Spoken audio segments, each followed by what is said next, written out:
Posible raw pamarisa ng Pilipinas ang Russia sa pagtiwalag nito sa ICC o International Criminal Court. Sinabi ito ni Pangulong Duterte bago siya tumulak patungong Peru para sa APEC o Asia Pacific Economic Cooperation Summit. May report si Ian Cruz. Sa kanyang talumpati bago tumulak pa Peru para sa Asia Pacific Economic Cooperation o APEC Summit, sinabi ng Pangulo na maaari niyang sundan ng Russia na tumalikod sa International Criminal Court o ICC kamakalawa. Ang ICC ang siyang dumidinig sa mga kasong kriminal na may kaugnayan sa mga giyera at iba pang international crimes na ayaw aksyonan ng gobyernong may sakop dito. Kabilang sa mga kasong isinasalang ng international community sa ICC ang genocide, crime against humanity, war crimes at crime of aggression. 1998, nang i-adapt ng 120 bansa, kabilang ang Pilipinas, ang Rome Statute na siyang nagtatag ng ICC.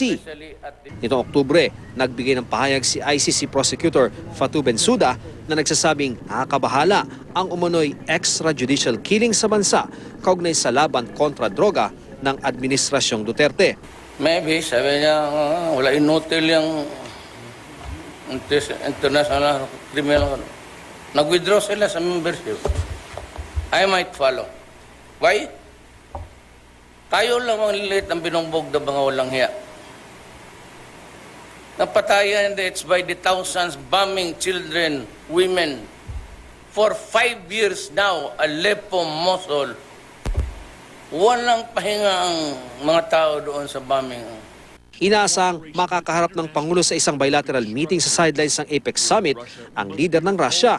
Sakali nga raw na ang Russia at China ay gumawa ng New World Order, ang Pilipinas daw ang unang sasama. Kasunod ang muling pagbatikos ng Pangulo sa United Nations.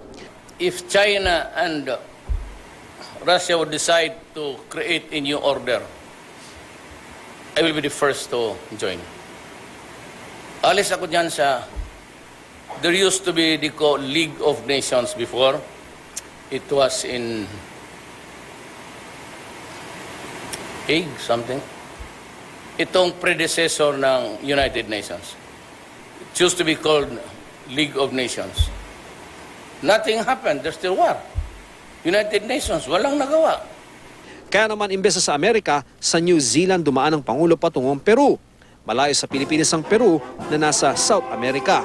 Kaya naman, para raw masulit ang gastos, titiyakin daw ng Pangulo na makikinabang sa biyahe niya ang bansa. My message to APEC will be clear. The Philippines is open for business. We will do everything to make sure that business, particularly MSMEs, will thrive and flourish, small and medium. Mula rito sa Davao City, Ian Cruz, GMA News.